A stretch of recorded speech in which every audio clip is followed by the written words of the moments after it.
Dear friends, how are you people? Today we are going to start a new session for the students of MA in English, and the topic for discussion today is Francis Bacon, a British author, philosopher, and statesman. He was born on 22nd of January 1561 in York House, London, England, and died on 9th of April 1626 in London. He was a very famous lawyer, statesman, philosopher, and master of the English tongue. That is why his essays, which are awesome, chiefly we are going to have a study of his essays, which are really very useful and very popular. He's one of the finest writers of essays, and today we are going to discuss some of his essays. And among these essays, the essay that we are going to cover today is Of Studies. Okay? So, first of all, Francis Bacon's essay Of Studies is a classical exploration of the purposes and benefits of study and learning.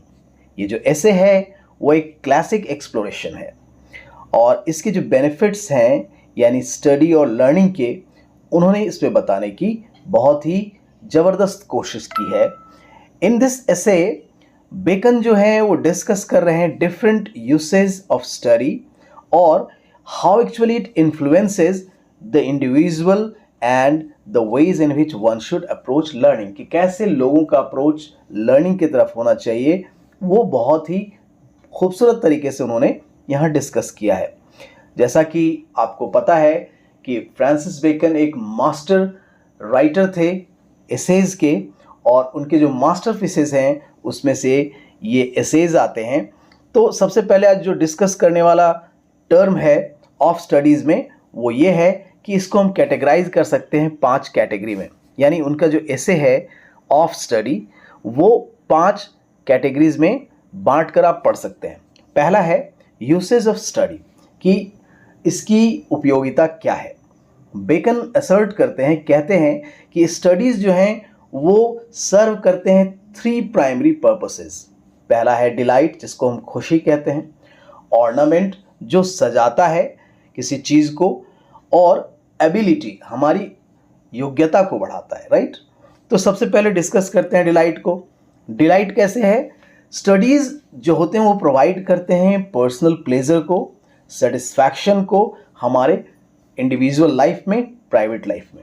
दूसरा बहुत ही important fact है ornament, जिसका मतलब jewellery होता है, और कैसे यह डेकोरेट करता है हमारे जीवन को, या इन्हांस करता है हमारी एबिलिटी को, ताकि हम कन्वर्स कर सकें, बातचीत कर सकें, इंगेज कर सकें सोशल सिचुएशंस में, और अपने आप को रिफाइन कर सकें और नॉलेजेबल बना सकें.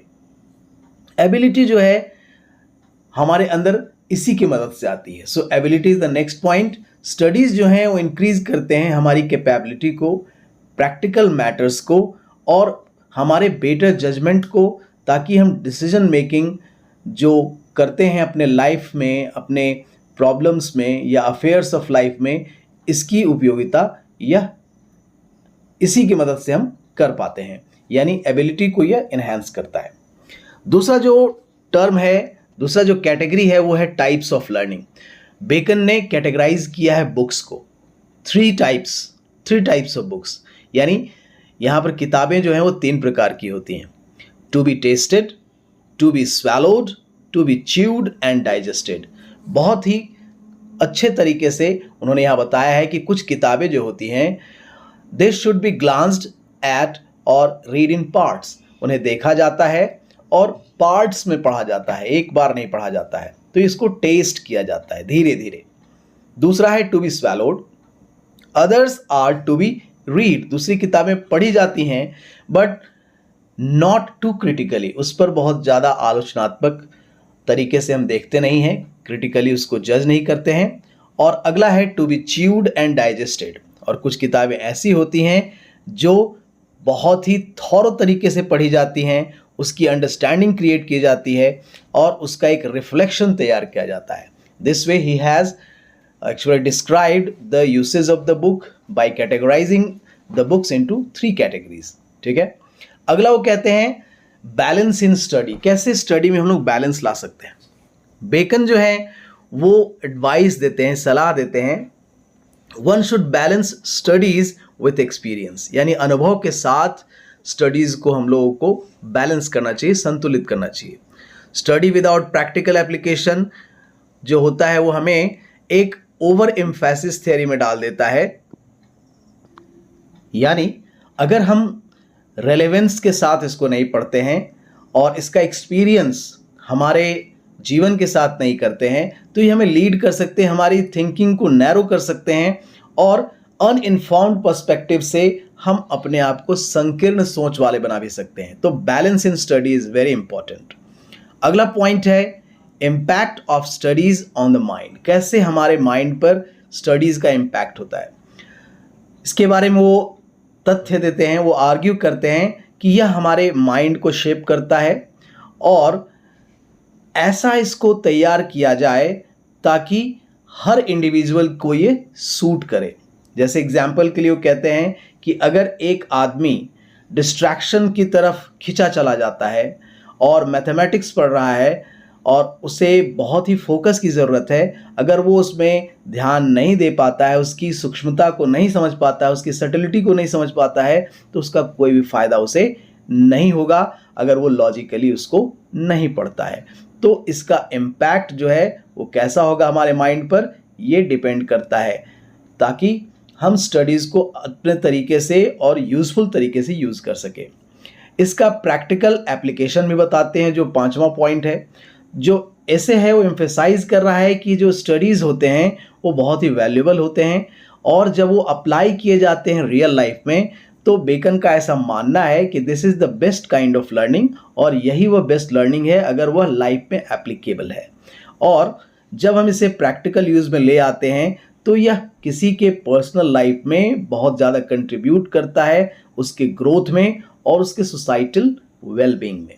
तो what we get in conclusion in this essay is कि बेकन जो है बहुत ही एलिक्वेंटली ये आर्ग्यू करते हुए स्टडी के बारे में बताते हैं कि it is not just for scholars. ये विद्वानों के लिए ही नहीं है और इंटेलेक्चुअल्स के लिए नहीं है, बट फॉर एनीवन, किसी के लिए भी ये हो सकता है. ये जो पढ़ाई है, स्टडीज़ है, who wishes to lead a more fulfilled and capable life. अगर लाइफ को बहुत अच्छा बनाना है तो उसके लिए स्टडीज़ बहुत आवश्यक है.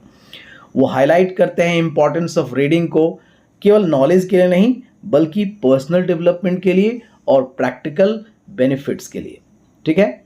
तो यह ऐसे जो है रियली एक रिफ्लेक्शन है बेकन के ब्रॉडर फिलॉसफी का, जो एम्फेसाइज करता है और एक empirical knowledge and practical application of learning को बताता है. सो यह अभी भी रेलिवेंट है और कल भी था और भविष्य में रहेगा भी. और ये इंसाइटफुल पीस ऑफ एक वैल्यू है, वैल्यू ऑफ एजुकेशन है और लाइफ लॉन्ग परसूट को यह फॉलो करता है और हमारे नॉलेज को बढ़ाता रहता है. So this way dear students you can understand of studies which is a wonderful essay by Francis Bacon. So like, share and subscribe. Keep watching, keep sharing. Bye bye.